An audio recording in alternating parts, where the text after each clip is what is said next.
Olá, bom dia, boa tarde, boa noite, dependendo de onde você está e da hora que você veja esse vídeo. Eu sou a Elizabeth Firmino Pereira, sou brasileira, moro em Madrid, sou pesquisadora do candomblé dentro das artes, precisamente das artes cênicas. Eu pesquiso candomblé há 3 décadas, na verdade minha pesquisa começou na década de 80 e também sou iniciada há 3 décadas. E sou residente em Madrid porque eu vim fazer um doutorado e hoje eu vou falar sobre a minha tese doutoral, que é um pouco por onde vai o meu trabalho de pesquisa e também por onde vai o meu trabalho de divulgação cultural e também de docência, de informação e de educação, tá? Bom, a tese, para quem não conhece, é essa daqui, tá? Essa é a minha tese doutoral. Ela foi feita na Universidade Rei Juan Carlos, na Espanha. E, na verdade, esse é o formato das teses aqui na Espanha. Pelo menos era, né, na minha época. Porque eu concluí essa tese e defendi em janeiro de 2016. Bom, eu fiz a tese, na verdade, em 2 universidades, porque eu vim estudar aqui na Espanha em 2006, 2007, né? Eu me formei na Unesp em 2003 e depois disso, por fim, eu consegui fazer essa pós-graduação aqui na Espanha. No Brasil, eu tive uma bolsa de iniciação científica da FAPESP, que foi de 2001 a 2003, onde eu comecei a abordar o tema do candomblé. Inclusive, o nome da minha tese é Luiz Otávio Burnier, o Grupo Lume e o Candomblé. 7 anos de investigação, 1988-1995. A minha tese, na verdade, ela é um estudo de caso da pesquisa do Luiz Otávio Burnier, que foi fundador do Grupo Lume, e do ator Carlos Simeone. O Luiz Otávio faleceu em 95, por isso o trabalho dele não foi concluído. E ele fez um trabalho de pesquisa durante 7 anos no candomblé da Mãe Dango, em Hortolândia, Campinas. E o Grupo Lume está em Campinas, ele é vinculado à Unicamp, é um núcleo de pesquisas, né? Quando o Burnier aceitou trabalhar na Unicamp, quando ele foi aprovado, convidado como professor, já no início da formação do curso de Artes Cênicas na Unicamp, a condição que ele colocou foi ter liberdade de pesquisa e ter um grupo, né? E ter um núcleo onde ele pudesse desenvolver isso. Por isso ele criou o Lume. E eu coloco aqui o Grupo Lume porque o trabalho que ele fez de pesquisa no candomblé, ele é anterior à formação do Lume atual. Pois ele tinha iniciado o Lume mais ou menos em 84, creio que em 84, com Carlos Simeone e com a Denise, que era a esposa dele. E ele começou essa pesquisa no candomblé em 88, e 88 até 95 ele pesquisou. Ele teve um intervalo de 2 anos, que foi quando ele estava concluindo a tese doutoral dele. E ele pretendia abordar esse tema no doutorado, mas por várias razões ele acabou optando por fazer uma descrição muito detalhada da linha de pesquisa dele no Lume, com o Grupo Lume, que já vinha sendo também trabalhada com ele por várias outras fontes, como, por exemplo, dentro da Unicamp, onde ele dava aula. Então, ele tinha alunos que tinham investigação com ele, então ele estava investigando algumas coisas que tinham mais a ver com o que ele tinha aprendido na Europa, né, da formação dele europeia. Então, a pesquisa do candomblé ele pretendia utilizar no pós-doutorado dele. E quem tinha acesso a essa pesquisa era simplesmente ele e o Carlos Simeone. Mas ele faleceu em 95. E quando ele faleceu, a pesquisa ficou inconclusa, porque ele não conseguiu terminar. Ele tinha terminado o doutorado no final de 94 e coincidiu tudo, né? Foi assim, 2 meses depois da conclusão do doutorado dele, ele faleceu. E nessa época também ele estava recebendo os novos atores que ele tinha conseguido obter, com a conclusão do doutorado dele, ele conseguiu obter uma sede para o Lume, que é onde eles estão até hoje, e também bolsas para atores pesquisadores, que foram onde ingressaram os novos atores, além do Carlos Simeone e do Ricardo, que já estava. O Ricardo ele não chegou a trabalhar na pesquisa do candomblé, quem trabalhou foi só o Carlos Simeone. E então aí entraram os novos atores, eles tiveram que reestruturar tudo, porque o Luiz já não estava. Então esse trabalho ele ficou perdido, porque a única pessoa que realmente sabia o que ele queria pesquisar era o Luiz Otávio, e ele não deixou esse trabalho escrito. Ele não estava nessa fase de escrever ainda. Ele trabalhava com o Carlos Simeone, mas algumas coisas ele comentava e outras não, porque fazia parte da metodologia dele, não comentar tudo. E a mãe Dango conhecia uma parte, mas ela era, e ainda é, uma mãe de santo, porque ela está viva, eu também a entrevistei, mas é lógico que ela não era uma pessoa de teatro, então algumas questões que ele trazia para ela eram questões mais ligadas ao ritual. Portanto, muita coisa ficou desconectada. E aí, em 2003, eu ainda estava na Unesp, ainda estava fazendo a minha bolsa de iniciação científica, eu entrevistei o Carlos Simeone. E eu fui a primeira pessoa com quem ele abriu essa questão. E aí eu cito essa abordagem na minha investigação de iniciação científica. E terminou aí, porque depois eu não consegui fazer um mestrado no Brasil, não consegui fazer o desenvolvimento dessa pesquisa no Brasil. Mas eu fui para Espanha, eu vim para Espanha e entrei na Universidade de Alcalá. Por isso que eu disse que eu fiz em 2 universidades, porque a minha primeira entrada foi na Universidade de Alcalá de Henares, onde eu fui admitida no programa de doutorado, que era doutorado direto. E nos primeiros 2 anos a gente teve um monte de aulas sobre teatro espanhol, sobre pesquisas e sobre muitas coisas. Mas também eu tive aula aqui com Patrícia Pavi, que foi quem me reconectou com Armindo Bião. E havia um congresso em Salvador em 2007. Eu fiz parte da comissão científica desse congresso, mas eu acabei sofrendo um acidente e não pude viajar em julho, que foi quando houve o congresso. Não fui, mas de qualquer maneira o meu trabalho foi depois apresentado no livro, também figura nos anais, que foi um trabalho sobre o Pagador de Promessas, que é o único filme brasileiro que ganhou a Palma de Ouro em Cannes, até hoje, foi em 1962. E o Pagador de Promessas era sobre uma promessa feita num terreiro de candomblé para Inhaçã. E toda a questão da intolerância religiosa já está ali. E este foi o único filme, até hoje, que o Brasil tem, né, na sua história, como melhor filme no Festival de Cannes. E olha que já faz muitos anos, né? E a gente ainda tem essa assinatura pendente. Então, meu trabalho era sobre isso. E foi o que eu apresentei no congresso, que foi publicado no livro. E não fui, mas foi o Carlos Alba. E o Carlos Alba, ele era assistente do Ângelo Berenguer, que era o diretor do programa de doutorado. E o Carlos fez contato com Armindo Bião e também com Jean-Marie Pradier.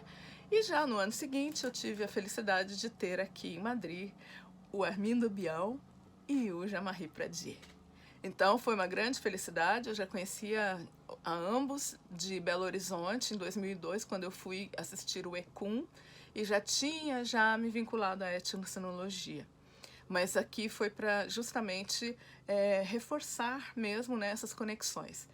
E um dos motivos que eu quis vir pesquisar aqui na Europa era para conhecer também um pouco da antropologia teatral, um pouco desse processo que Luiz Otávio Burnier fez como brasileiro, vindo a estudar na Europa, e como que ele chegou a querer desenvolver o interesse pela cultura brasileira, que foi a grande motivação dele. Isso antes de mais nada. Então, através do Jean-Marie Pradier, que era professor, agora ele já está aposentado, ele é emérito da Universidade de Paris, e que é um dos 3 fundadores da etnocenologia, juntamente com Armindo Bião e com Sherif Kaznaidar, que é diretor da Maison del Monde.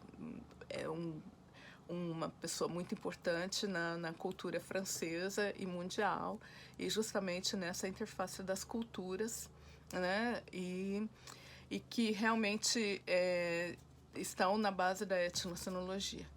E através de conversar com Pradier, que também conhecia o Luiz Otávio, ele me sugeriu que eu pesquisasse, que eu retomasse na minha tese doutoral a questão do Luiz Otávio Bournier, do Lume, da pesquisa no candomblé.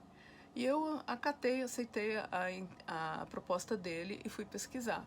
E lógico, me encontrei com a questão de que não havia nada escrito, não havia nada publicado, então eu tive que me reportar nas fontes, que eram o Carlos Simeone, a Mãe Dango, mas eu também me reportei na tese doutoral do Luiz Otávio Bournier, que está publicada, e que tinha, sim, muitas indicações. Não tinha nada claro, mas ele tinha algumas indicações, porque ele demonstra claramente que ele pretendia continuar pesquisando esse tema. Então ele preparou o terreno.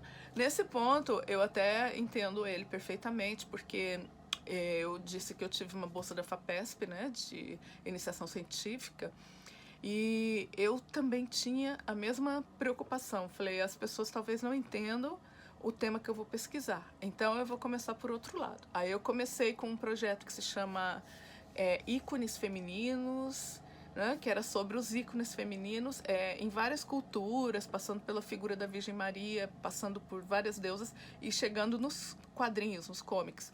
E assim eu fui bem recebida na FAPESP, eu fui aprovada, me elogiaram o projeto e tudo. Mas eu já tinha avisado para o meu professor que a segunda bolsa, né, que eu ia pedir uma renovação, que eu já ia fazer a transferência para as artes cênicas e que eu ia retomar diretamente essa questão do candomblé. E foi o que eu fiz. Aí o que aconteceu? O projeto não foi aceito. Aí eu que já tinha sido elogiada, porque eu escrevia bem, que estava bem escrito, já o segundo eles não entendiam e pediram para reformular. Aí fui reformulando. E depois disso, a professora que ia orientar já não queria, e eu tive que arrumar outro orientador. Depois eles já começaram a me cobrar porque eu não enviava a reformulação, me ameaçaram até de me colocar numa lista negra se eu não enviasse essa reformulação, porque ficou pendente. Aí tudo bem, mandei, e aí sim foi aprovado, depois foi elogiado o projeto no final também, teve uma boa aceitação, né, do meu trabalho. E eu imaginava que eu ia ter facilidade para poder desenvolver isso no Brasil e não tive, mas tudo bem, a gente entende, né? Eu considerei pelo lado positivo que era a maneira de chegar um pouco a essas pesquisas do que se faz na Europa. Então, o Jean-Marie Pradier foi uma pessoa que me indicou a trabalhar de novo essa questão do Luiz Otávio. Aí comecei a pesquisar. E também fui pesquisando um pouco das referências dele, né? E aí, através da Mãe Dango, que me revelou o encontro do Bournier com Grotowski em Irvine, em 91, então eu comecei a chegar um pouco mais ao Grotowski. E tudo isso está na minha tese, tudo isso está no meu trabalho, tudo isso eu vou falar mais adiante. Mas o que eu queria dizer também, para concluir, é que eu vim para cá, e na época que eu vim, a gente existia uma mudança no sistema educativo daqui, que era assim, eu estava dentro de um plano de projeto de curso de doutorado, que era o plano 98, e esse plano era de doutorados diretos. Só que eles estavam entrando na questão de Bolonha, então eles estavam instituindo uma espécie de mestrado, que era um master, que às vezes durava 1 ano, às vezes durava 2 anos, que era mais ou menos equivalente ao período que eu estudei. E que a partir desse master você já faria o doutorado.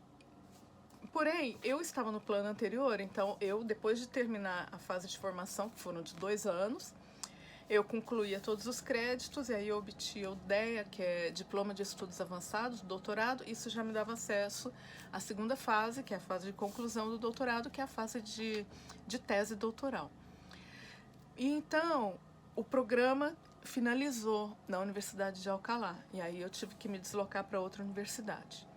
E eu fui para a Universidade Rei Juan Carlos, muito motivada pelo Instituto Alicia Alonso, que existia ali naquele momento.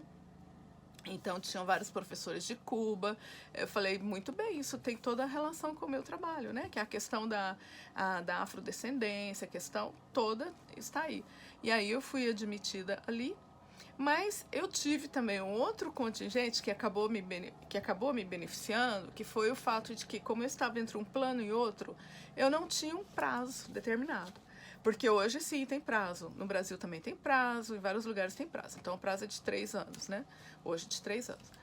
Eu poderia concluir a minha tese sem nenhum problema em 3 anos, porque a minha pesquisa do candomblé, que é realmente o mais difícil, porque é o que envolve tempo, eu já tinha, porque eu fui começar a pesquisar em 88, em 90 eu fiz a minha iniciação, eu fiquei muitos anos no candomblé, eu dei obrigação de 7 anos, depois eu passei para uma casa africana, mas nada disso eu tinha um prazo, porque eu não estava vinculada a nenhuma instituição. Eu comecei pesquisando com o meu grupo de teatro, depois eu fiquei fazendo a minha pesquisa de modo livre, independente e de maneira distendida no tempo. Eu estava mais concentrada em aprender, em conhecer e depois retomar esse trabalho e ver como que eu poderia organizar esses conhecimentos, que foi o que eu fiz depois, né? E quando eu senti a necessidade de ter um pouco mais de institucionalidade, de ter uma metodologia e ao mesmo tempo de consolidar um pouco, porque eu percebi que existia a necessidade de consolidar. Não adianta nada a gente pesquisar livremente um tema que as pessoas têm muita dificuldade em aceitar e que, se você não tem uma instituição que te avala, fica tudo muito mais difícil. Hoje já eu tenho meu doutorado, então eu já me sinto mais livre. Assim como eu me senti livre quando eu recebi o meu DK no candomblé, até então eu era Iaô, estava em processo de formação, eu não abria a minha boca. Mas depois que eu terminei e fiz e tudo, aí sim eu me senti na autonomia de organizar meu trabalho, de retomar e de pesquisar. E mesmo assim, o meu tema de pesquisa, ele nem é sobre a religião em si, a religião dentro de um contexto cultural. E mais ou menos assim, que eu vou explicar ainda. Vamos falar mais sobre isso. Mas, de qualquer maneira, é só para reafirmar que eu não utilizo na minha pesquisa elementos que são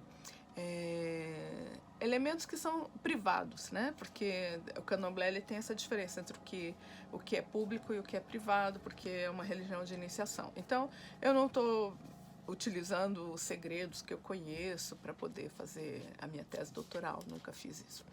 Só para deixar isso claro. Portanto, eu pesquisei e eu tive esse benefício de que eu não tinha pressa, né? Não tinha pressa. Falei, tá bom, então, já que eu tenho tempo, eu vou ampliar a minha pesquisa. E o que eu fiz? Eu comecei a ampliar, então eu abri um pouco mais o leque, eu abri bastante o leque. Eu quis chegar nas influências europeias, eu vi que aqui existe uma pesquisa muito interdisciplinar, de que as pessoas pesquisam temas na neurociência, na física quântica. Então eu acabei trazendo essas referências e depois, quando eu já estava concluindo, eu encontrei essas referências também no trabalho do Grotowski. Ou seja, a Europa ela tem mais ou menos uma linguagem comum. Mas um fator importantíssimo que eu encontrei foi um antropólogo chamado Bertrand Russell, um antropólogo francês. E ele fala de uma mudança que houve na antropologia francesa e que afetou também o Brasil. Vocês vão entender por quê. Que ele fala do estruturalismo do Lévi-Strauss, que rompeu um ciclo que havia de pesquisadores. Aí ele cita Roger Bastide, Pierre Verger, né? Alfred Métraux e outros. Ou seja, existia uma linha de pesquisa que era muito mais permeável ao contexto e ao objeto pesquisado dentro da antropologia francesa. E já com Lévi-Strauss, ele já foca muito mais na narrativa e na importância da narrativa do pesquisador. Então ele deixa um pouco fora os elementos que são pesquisados, ou seja, os seres que são as pessoas, né? A gente fala elemento, objeto, que na verdade não é objeto, são pessoas, são contextos, são uma série de coisas, que também tem voz própria. Então, assim, eu digo que isso interfere muito na nossa maneira de ver a antropologia no Brasil, porque o Lévi-Strauss teve uma influência enorme no Brasil. Ele foi um dos fundadores da antropologia da USP. Não é pouco. Não é pouco, porque a gente tem uma grande referência, que é o FEFELESH da USP, e ele foi fundado pelo Lévi-Strauss. Então, o que significa? Significa que essas linhas de pesquisa do Roger Bastide, do PRVG, por exemplo, elas ficaram muito mais setorizadas na Bahia. Então, a gente teve, por exemplo, o Armindo Bião, que era da Universidade Federal da Bahia, a gente teve um pouco mais de desenvolvimento dessas linhas de investigação que estão mais próximas do teatro, que estão mais próximas das artes, do que essa outra que é um pouco mais da antropologia, um pouco mais intelectual e que distancia-se muito, né, dos objetos de pesquisa.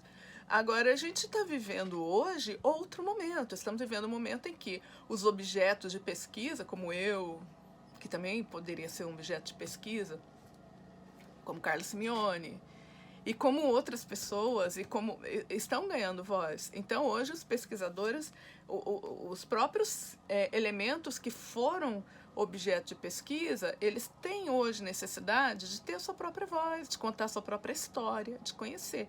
E aí a gente entra na questão específica da pesquisa em artes, e especialmente em artes cênicas. Por quê? Porque as artes cênicas, elas estão vinculadas ao corpo.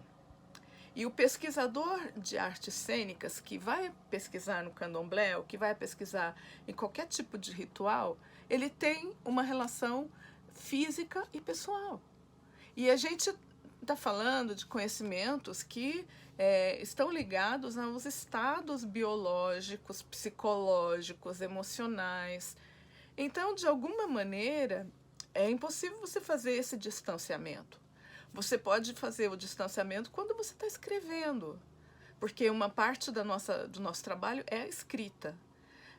Mas o trabalho criativo, que é parte da pesquisa artística, ele é um trabalho empírico, ele é um trabalho físico, ele é um trabalho pessoal, então ele vai ter um diálogo ali. E você nunca vai conseguir pesquisar nada se você não tiver essa abertura, essa permeabilidade.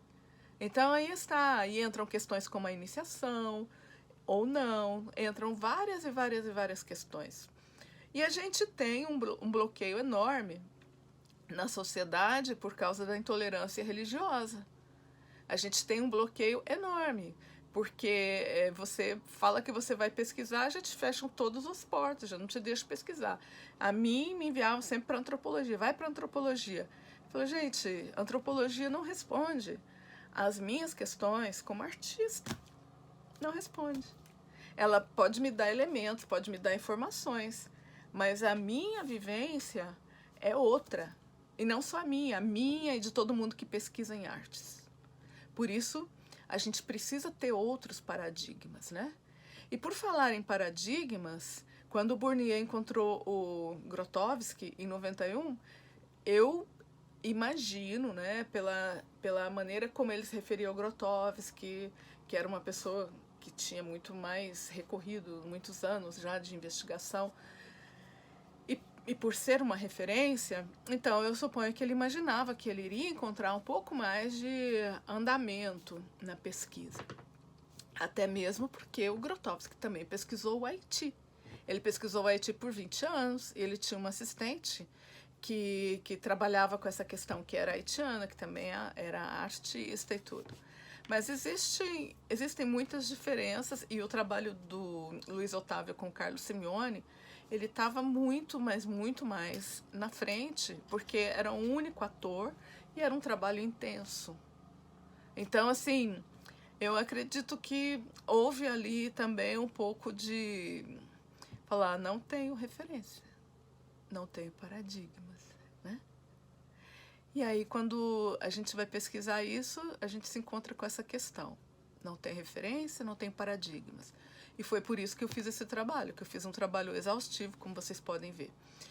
Para ter um pouco mais de paradigmas, um pouco mais de referência, um pouco mais de informação sobre o candomblé, de maneira desde dentro, né? De uma pessoa que esteve, que está dentro disso há muitos anos.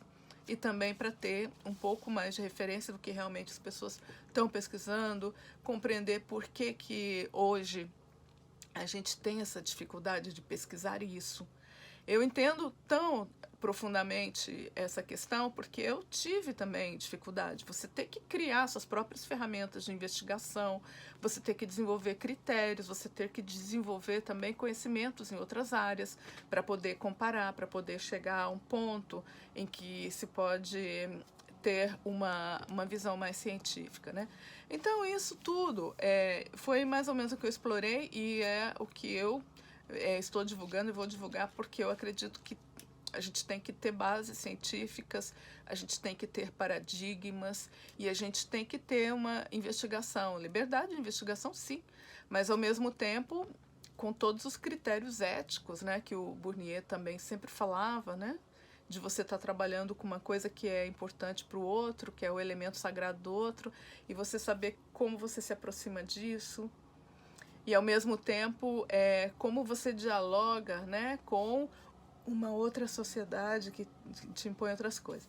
Mas assim, entre as vantagens de ter tido mais tempo, né, que depois eu fiquei anos ainda pesquisando, eu pude atualizar o meu trabalho, então eu pude incluir bastante essa questão da ciência. Eu fui pesquisar, fui estudar neurociência, fui estudar também física, fui ver, fui ler. E aconteceu uma coisa que também foi um pouco chocante para mim, mas que também acabou entrando na minha tese, que foi, e que hoje eu vejo que não poderia faltar, que é a questão da intolerância religiosa. Porque em 2015, sim, foi, creio que 2014, 2015, mais ou menos, essas datas estão na tese, eu fui participar de um evento que se chamava Afro Madrid, aqui em Madrid. Eu cheguei lá e encontrei a delegação brasileira. Aí eu perguntei, todos negros, tá? Todos negros. Eu perguntei, quem que vai falar aqui sobre o candomblé? Ninguém. E ainda tinham vários evangélicos no meio do grupo. Eu falei, então, o que acontece? Essa questão, ela está bloqueada, ela está censurada mesmo entre as pessoas negras, né?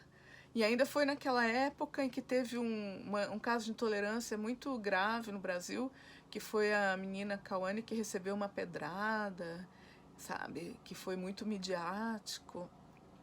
E aí eu cheguei à conclusão de que essa questão era importante, que ela não podia faltar, e ela está no meu trabalho também. E não só isso, né? Porque nesse encontro eu conheci outras pessoas, então eu conheci uma doutora, uma advogada, que pesquisa sobre direito de diversidade, né, que fez um livro mesmo encomendado sobre a questão do direito à diversidade na ONU. Então aí, né, entrei na questão do patrimônio imaterial, retomei a questão porque eu já tinha esse contato com o culto de Ifá, que já em 2005, entre 2005 e 2008, ele foi instituído como patrimônio cultural e material da humanidade. Então eu já tenho esses vínculos já desde 98, né, com essas coisas do culto de Ifá, com os cultos africanos no Brasil. Realmente os africanos, os cultos de Ifá, eles estão muito mais adiantados. E eu aqui, né, em Madrid, tendo contato com todas as autoridades que passavam por aqui, porque sempre que tem algum evento, alguma coisa, a gente é convidado, a gente participa. Eu cheguei a conversar até com o ministro de Cultura do governo da Dilma, que veio aqui. Imagina, ele falou que a maior dificuldade para conseguir reconhecimento da capoeira, ou seja, como patrimônio. Nem imaginar ainda chegar no candomblé, porque a barreira é enorme. E eu vi até gente falando contra, pessoas que, não vou citar nomes, né, mas uma pesquisadora que teoricamente pesquisou o candomblé e que disse que isso poderia ser um fator de engessamento. Eu falei, o quê? Engessamento.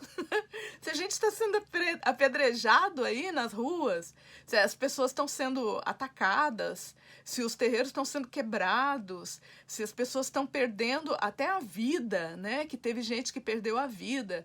Então quer dizer que a gente tem um reconhecimento como um patrimônio cultural e material. Ele é um engessamento? Engessamento? Não, de jeito nenhum. A gente tem que sobreviver. E não só isso, né? Como eu digo várias vezes, o mundo está mudando. A gente não ganha nada com esse tipo de postura. Mas é só mesmo para concluir, eu vou falar mais sobre a minha tese, vou falar mais sobre cada parte desses trabalhos. E, logicamente, o objetivo é esclarecer e é trazer para o Brasil coisas que aqui deveriam, que no Brasil deveriam existir. Porque, afinal, eu pesquisei no Candomblé, o Candomblé está no Brasil, qualquer pessoa pode ir a um Candomblé pesquisar. Eu li um monte de livros que estão em português, que foram publicados no Brasil, e a gente vê hoje que os professores não têm material para trabalhar, que eles não sabem nem por onde abordar. Até entendo, porque quando eu comecei eu também não sabia. Foi para mim muito difícil separar o que é cultura, o que é religião, o que é, entende? Todas essas questões existem, mas a gente tem que trabalhar sobre isso, porque não adianta nada a gente ter leis no papel e de repente a gente achar que elas não precisam sair do papel. Não, elas precisam, porque as leis, na verdade, elas existem para garantir os direitos, e a informação é um direito. Você que tem um sangue negro aí, que todo mundo tem, que falam que na época do Gilberto Freire, que todo mundo tinha o pé na cozinha, a gente não tem só o pé, a gente tem o pé, a perna, né, o corpo todo, se for pensar, né? Então, eu acho que a gente tem que conhecer isso, a gente tem que saber que a herança que nós temos não é o pior, é o melhor que tinha na África. Quando essas pessoas saíram de lá, olha o que aconteceu depois com a África, né? Teve um esvaziamento humano. Então, o conhecimento, as tradições, tudo isso acabou sendo perdido. E a gente recebeu isso. Então, né, vamos, de alguma maneira, conhecer. Porque essa é a nossa história. Nós somos herdeiros dessas pessoas que vieram para cá e que tinham ainda essa cultura, não é não? Então, vamos conhecer. Vamos conhecer. E não só conhecer, desenvolver também estratégias de educação para que esse conhecimento seja transmitido para as crianças, porque as crianças têm o direito de conhecer isso. Desenvolver também meios de critérios, né, de análise, de conhecimento, para que a gente possa ter a capacidade de analisar um espetáculo intercultural. Vamos também desenvolver parâmetros para pesquisa, para que a gente que é artista possa fazer uma pesquisa com o mínimo de segurança, com o máximo de informação prévia. Vamos também para os sacerdotes, para as pessoas que são da religião, desenvolver conhecimento sobre a arte, sobre o mundo dos artistas, porque muitas vezes as pessoas não entendem isso. Né? Já a arte já é considerada tão subjetiva, não é não? Você receber um antropólogo que vai sentar com você, fazer algumas perguntas, talvez alguns vídeos, é uma coisa. Agora, receber um artista que vai estar na sua casa, que vai estar pesquisando, que vai estar sofrendo essas influências e que depois vai trabalhar isso, é outra. Então, existe também um grau de aprendizagem também para os sacerdotes, para que eles possam receber essas pessoas da melhor maneira possível e para que haja um respeito entre uma coisa e outra, entre uma pessoa e outra, né? Porque a gente chega num nível muito pessoal, a gente chega num nível que é da pele, né? Que é de você se aproximar mesmo. Então, é mais ou menos isso que eu quero dizer por hoje, tá bom, queridos, queridas, querides? E a gente vai conversar mais nos outros vídeos, porque eu vou falar mais sobre cada um desses elementos, tá bom? Obrigada.